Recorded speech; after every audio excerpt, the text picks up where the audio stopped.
चलिए हम लोग क्वेश्चन नंबर 16, 17 और 18 करेंगे। 16 नंबर जो क्वेश्चन है मेरा, ये डिफरेंशियल कैलकुलस का क्वेश्चन है, मतलब डिफरेंशियल इक्वेशंस का क्वेश्चन है। और 17 जो क्वेश्चन है ये मेरे पास वेक्टर अलजेब्रा का क्वेश्चन है, ठीक है। और जो 18 नंबर क्वेश्चन है ना, ये 3D का क्वेश्चन है, मतलब इसमें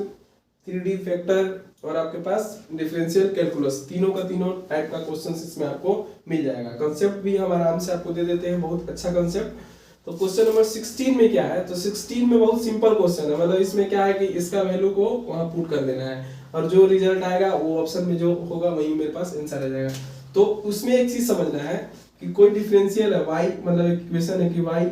बराबर sin इनवर्स x है, तो ये y2 का मतलब समझिए 1 माइनस एक्स स्क्वायर y2। तो y2 का मतलब होता है कि y को दो बार डिफरेंशिएट करना, y1 का मतलब होता है कि एक बार डिफरेंशिएट करना, और y2 का मतलब होता है कि दो बार डिफरेंशिएट करना।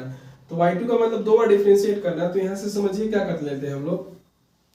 y2 का वैल्यू लिखते हैं। देखो y1 पहले निकालते हैं, तो y1 निकालेंगे तो क्या होगा, एक बार तो sin इनवर्स x का जो dy बाई dx होता है, y1 का मतलब होता है dy बाई dx होता है। तो इसको अगर हम dy बाई dx करते हैं तो sin इनवर्स x का क्या होता है, तो 1 upon root under 1 minus x square होता है। मतलब कि sin इनवर्स x का जो डिफरेंशिएशन होता है 1 upon root under 1 minus x square. अब हम लोग को दो बार डिफरेंशिएट करना है, मतलब y2 का मतलब होता है कि डी स्क्वायर बाई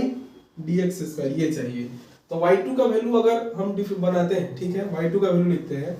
तो डिफरेंशिएशन मतलब इस वाले चीज का डिफरेंशिएशन, तो 1 अपॉन रूट अंडर है, तो पहले इसको लिख लीजिए ऐसे 1 माइनस एक्स स्क्वायर की पावर 1/2, क्योंकि ऊपर जाएंगे तो 1 माइनस, देखो रूट अंडर 1/2 है, तो ऊपर में जाएगा तो माइनस 1/2 होगा। और इसका डिफरेंशिएशन, ये पावर क्या होता है, आगे आता है, जैसे x की पावर n का जो डिफरेंशिएशन होता है, x की पावर n का तो पावर आता है आगे, n आगे आगे, एक पावर का हो जाएगा, घट जाएगा। इसी तरीके से क्या करेंगे, e वाला जो फंक्शन है इसका जो पावर है -1/2, तो -1/2 का होगा, बाहर आ गया,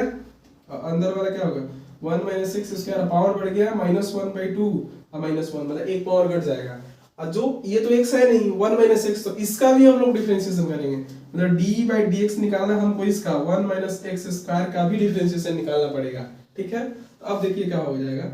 -1/2 1 माइनस एक्स स्क्वायर के पावर हो जाएगा 3/2 -3/2, ठीक है। और इसका जब डिफरेंशिएशन निकाल माइनस, तो 1 का तो 0 और एक्स स्क्वायर का -2x हो जाएगा, तो माइनस से माइनस तो प्लस हो जाएगा, 2 से 2 काट दिए तो आया कितना, x इंटू 1 -3/2 है, तो इसको हम लिख सकते हैं ऐसे 1 upon root under 1 minus x square के पावर 3, मतलब 1/2 को जो -1/2 था उसको तो root under 1 minus x square लिख दिए, और पावर 3 को पावर 3 कर दिए, माइनस था क्योंकि नीचे लाएगा तो आराम से क्या हो जाएगा, प्लस हो जाएगा। तो अब एक चीज समझिए कि y2 का मतलब तो इतना हो गया, y2 का मतलब x into 1 upon root under 1 minus x square हो गया। तो अब हम लोग यहाँ पे वैल्यू पुट कर सकते हैं, आराम से यहाँ पर वैल्यू पुट कर सकते हैं। आंसर लाना है हमको कि 1 minus x square into y2 का वैल्यू चाहिए, ठीक है। तो 1 माइनस एक्स स्क्वायर तो यहाँ लिखेंगे, अब y2 का मतलब कितना है, x into root under 1 minus x square. तो अगर इसको हम लिखेंगे तो 1 माइनस एक्स स्क्वायर इंटू का हो जाएगा root under 1 minus x square बच जाएगा, तो root under 1 minus x square बचेगा, क्योंकि क्यूब है तो स्क्वायर एक बार कर लिए तो रूट हट जाएगा, फिर एक रूट रह जाएगा, तो यहाँ से यहाँ तो ये खत्म हो जाएगा, तो बचा कितना, x upon root under 1 minus x square. Simple फिर से समझिए कि पहले y था, हम लोग एक बार डिफरेंशिएट किए तो 1 माइनस एक्स स्क्वायर के पावर -1/2 हो गया, फिर जब इसको डबल डिफरेंशिएशन किए तो डबल डिफरेंशिएशन करेंगे तो पावर आता है आगे, तो -1/2 आगे हो गया, 1 माइनस एक्स स्क्वायर पावर क्या हो जाएगा, घटता है, तो फिर इनटू जो अंदर है वो x तो है नहीं 1 माइनस एक्स स्क्वायर, तो उस फंक्शन का भी डिफरेंशिएशन करेंगे, तो ये चेन रूल लगता है, इसको बोलते हैं chain rule. 1 minus x square कर दिए तो इसका पावर होगा -3/2, और जब -1 माइनस एक्स स्क्वायर करेंगे तो -2x आएगा, तो माइनस माइनस प्लस हो गया, 2 से 2 कट गया, तो x इंटू 1 अपॉन इतना आ गया। तो अब जब हम इसका वैल्यू हमको फाइनली रिजल्ट इसका देना है, तो इसका रिजल्ट के लिए 1 माइनस एक्स स्क्वायर है, तो 1 माइनस एक्स लिख दो, y2 की जगह पे तो यही ना मेरे पास y2 है, यही मेरे पास y2 का वैल्यू है, तो y2 का वैल्यू हम पूरा जब यहाँ पुट करेंगे, y2 का वैल्यू यहाँ पुट करेंगे 1 माइनस एक्स स्क्वायर, तो x इंटू 1 अपॉन इतना, तो जब क्यूब करेंगे तो स्क्वायर किए तो रूट हट गया, फिर जब एक बच जाएगा तो उसको रूट 1 माइनस एक्स स्क्वायर यहाँ से काट दिए, बचा है x upon root under 1 minus x square. तो भाई y1 तो यही ना है, y1 के जगह पे 1 अपॉन, तो इसको हम लिखेंगे कैसे, तो x into 1 upon root under 1 minus x square लिखा है, और root under 1 upon root under 1 minus x square को y1 बोलेंगे, तो इसका आंसर आएगा x इंटू y1 आएगा। क्या आएगा, इसका आंसर आएगा x इंटू y1,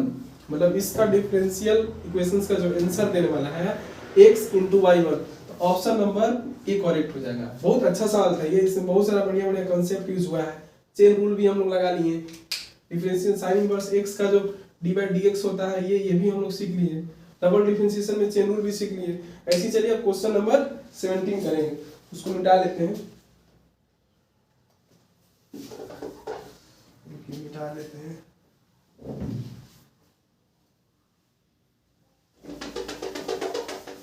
हाथ से मिटा लेते हैं, चलिए कोई बात नहीं, कहीं खो गया है।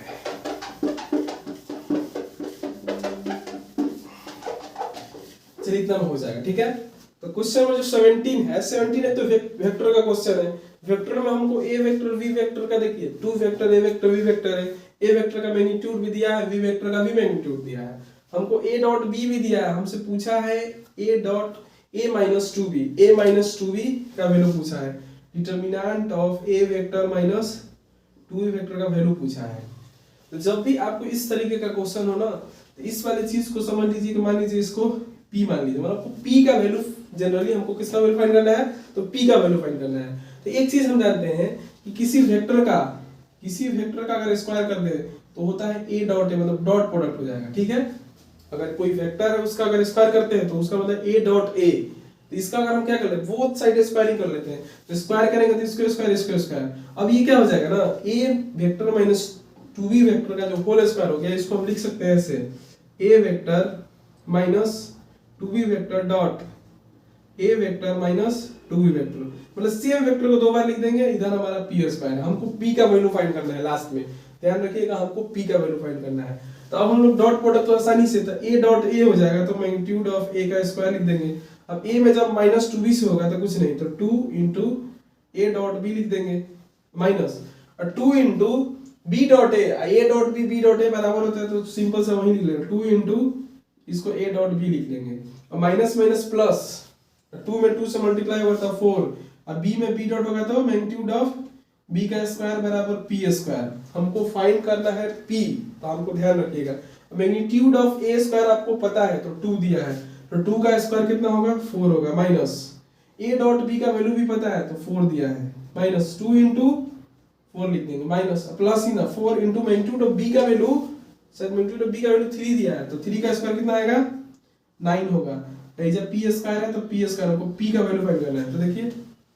4 माइनस 8 8 दूनी 16, तो माइनस 16 प्लस 36 बराबर p स्क्वायर, ठीक है। तो 16 4 कितना होता है, 36 और 4 कितना होता है, 40,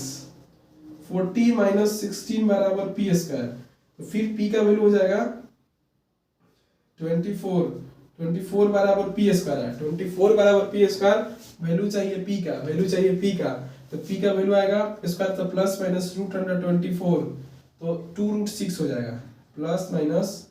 2 रूट 6, मतलब 24 को हम लिखेंगे 6 इंटू 4 लिखेंगे, 4 का रूट 2 हो जाएगा, 6 रह जाएगा, तो 2 रूट 6 आएगा प्लस माइनस के साथ, प्लस माइनस नहीं थे, वो प्लस वाला वैल्यू दिया है, तो ऑप्शन नंबर क्या हो जाएगा आपका बी करेक्ट हो जाएगा, ठीक है। तो चलिए हम लोग क्वेश्चन नंबर 17 में कुछ नहीं था, सिंपल सा आपको एक फंडा याद रखना है कि a डॉट a का मतलब होता है a का स्क्वायर, मतलब अगर ऐसा लिखा है तो ऐसा लिख देंगे, ऐसा लिखा है तो ऐसा लिख देंगे। इसी चीज को हम यूज करके आराम से, मतलब पहले दिया था ये दिया था, इसका वैल्यू आपको निकालना था, हम लोग इसको p माने, अब दोनों तरफ स्क्वायर किया, लेकिन आखिरकार हमको इसको तो p माने थे ना, इसको हम लोग p मान लिए थे, तो हम p स्क्वायर का वैल्यू सारा निकाले, तो p का वैल्यू फाइंड करना है तो रूट के अंदर डाल देंगे, आंसर मेरा आ जाएगा। अब क्वेश्चन नंबर 18 जो है सिंपल सा, वो भी एक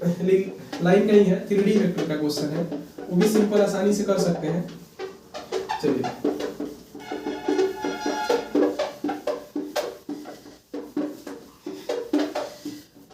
चलिए इतना में हो जाएगा, ठीक है। अब एक चीज आपको बढ़िया सा ध्यान रखना है, बहुत बढ़िया सा बात है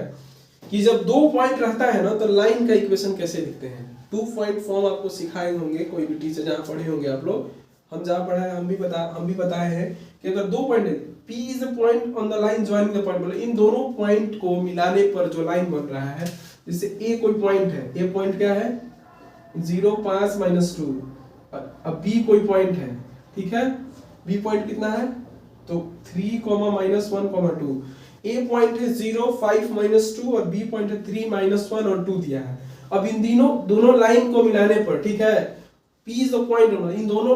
पॉइंट को मिलाने पर जो लाइन बन रहा है उसी के ऊपर कोई पॉइंट P है, उसी के ऊपर कोई पॉइंट P है, तो जनरल पॉइंट मानेंगे, ठीक है। अब वो पॉइंट का अगर x कोऑर्डिनेट अगर 6 है तो आपको z कोऑर्डिनेट निकालना है। तो जब हमारे पास एक लाइन है ना, तो लाइन का इक्वेशन लिखना आपको सिखा देते हैं। अगर मान लीजिए अगर एक AB लाइन है तो लाइन लिखने के लिए क्या होता है, एक पॉइंट चाहिए और उस लाइन का डायरेक्शन रेशियो चाहिए। तो दो पॉइंट का डायरेक्शन रेशियो हम कैसे निकालते हैं, तो अगर AB का डायरेक्शन रेशियो निकालना है तो 3 मतलब B - A करें, position vector of B minus position vector A। तो देखिए लाइन का इक्वेशन निकालने के लिए क्या होता है, लाइन का इक्वेशन था x - x1 अपॉन,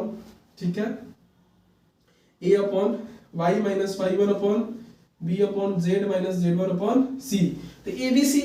मतलब उस लाइन का डायरेक्शन रेशियो होता है, ठीक है। तो इसमें डायरेक्शन रेशियो आपको कोई नहीं दिया, कोई पैरेलल लाइन के नहीं दिया, तो दो पॉइंट से डायरेक्शन रेशियो कैसे निकालते हैं, तो मान लीजिए x2 है तो लिखेंगे x2 - x1, फिर लिखेंगे y2 - y1 और z2 - z1। मतलब ये पॉइंट हो गया कि x1 y1 z1, मतलब इस पॉइंट से पास कर रहा है एक लाइन, और ये जो है ना उस लाइन का डायरेक्शन रेशियो है। मतलब लाइन का इक्वेशन लिखने के लिए हमको डायरेक्शन रेशियो होना चाहिए और एक पॉइंट होना चाहिए, नहीं तो हमको एक लाइन होना चाहिए और एक दूसरी पैरेलल लाइन होनी चाहिए। तो इसमें पैरेलल लाइन नहीं है तो हम लोग इस लाइन का डायरेक्शन रेशियो 2 पॉइंट फॉर्म से निकाल लेंगे। तो लाइन का इक्वेशन समझिए कि 0 5 और -2 से पास कर रही है, तो इस लाइन का जो इक्वेशन है, इस लाइन का जो इक्वेशन है लिख देंगे x - x1 का वैल्यू 0 है तो x - 0 अपॉन x2, 3 में से 0 जाएगा तो 3 होगा, y माइनस जो y1 है, y1 का वैल्यू 5 है, ठीक है। अब y2 मतलब -1 में से -5 जाएगा तो -6 हो जाएगा, और z माइनस z1 का वैल्यू कितना है तो -2 दिया है, z1 का वैल्यू -2, तो माइनस ऑलरेडी एक और माइनस है तो +2 हो जाएगा, और z2 - z1 तो 2 - 2 मतलब 4 हो जाएगा, 2 में से -2 जाएगा तो 4 हो जाएगा। अब ये तो मेरे पास एक लाइन का इक्वेशन निकल गया, ठीक है। अब कोई एक जनरल पॉइंट ले लेते हैं, ठीक है। अगर कोई जनरल पॉइंट है तो उस पॉइंट का जो कोऑर्डिनेट होता है, कोई एक जनरल पॉइंट मान लिया, ठीक है, मतलब इस लाइन पर कोई जनरल पॉइंट P है, उसका कोऑर्डिनेट क्या होगा, तो उस जनरल पॉइंट K मान लेते हैं, कोई भी कांस्टेंट टर्म मान लेते हैं। तो यहाँ से जो x1 का वैल्यू मतलब ये वैल्यू इसके बराबर, ये वैल्यू इसके बराबर, तो यहाँ से जो x/3 का वैल्यू है k, तो x का वैल्यू कितना हो गया 3k हो गया, x का वैल्यू 3k हो गया। अब यहाँ पे जो y का वैल्यू है, y - 5 का वैल्यू हो जाएगा -6k, और z + 2 का वैल्यू हो जाएगा 4k। अब जनरल पॉइंट हमको पता चल गया, मतलब ये पॉइंट है, ये हो जाएगा 3k,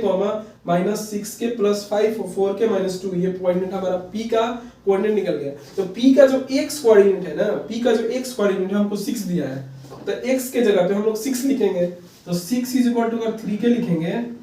तो k का वैल्यू कितना आएगा 2 आएगा, 3 से 2 बार में काटेंगे तो 2 आएगा, तो k का वैल्यू 2 आ गया। हमको निकालना क्या है, देन इस z कोऑर्डिनेट निकालना है, तो z के जगह पे हमको z का वैल्यू निकालना है, k का वैल्यू निकाल दिए, तो z + 2 = 4k, तो k का वैल्यू 2 है, तो z + 2 = 8 आ गया। तब यहाँ से z का जो वैल्यू आएगा 8 - 2 करेंगे तो आपके पास z का वैल्यू कितना आएगा 6 आएगा। बहुत अच्छा सवाल था, क्वेश्चन ऑप्शन नंबर क्या हो जाएगा बी हो जाएगा। तो फिर से समझिए कि हम लोग लाइन का इक्वेशन कैसे लिखते हैं। तो लाइन का इक्वेशन लिखने के लिए हमको एक लाइन का एक पॉइंट चाहिए कि कौन सा पॉइंट से पास कर रहा है, और दूसरी बात कि हमको एक पैरेलल लाइन दिया होना चाहिए। तो पैरेलल लाइन तो है नहीं,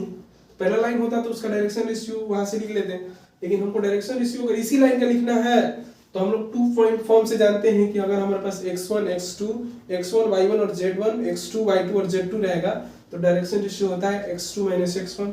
y2 - y1 और z2 - z1। तो ये लाइन का इक्वेशन निकल गया। अब उस पर किसी जनरल पॉइंट कैसे निकालते हैं, तो किसी उसको वैल्यू को k मान लेते हैं। तो यहाँ पे जो पॉइंट निकल गया ये आ गया, यहाँ पे जो पॉइंट है यहाँ पे है 3k, -6k + 5 और z का वैल्यू हो जाएगा 4k - 2। अब यहाँ से k का वैल्यू निकल गया था क्योंकि हमको x कोऑर्डिनेट दिया था, और z कोऑर्डिनेट निकालने के लिए सिंपल सा k का वैल्यू पुट कर दीजिए, आंसर आ गया। ठीक है, अब हम लोग क्वेश्चन नंबर जैसे 19 और 20 जो क्वेश्चन है ना वो एसेशन रीजन का है। ठीक है, तो उसको भी हम करवा देंगे क्योंकि उसके लिए एक वीडियो चाहिए हमको, क्योंकि उसमें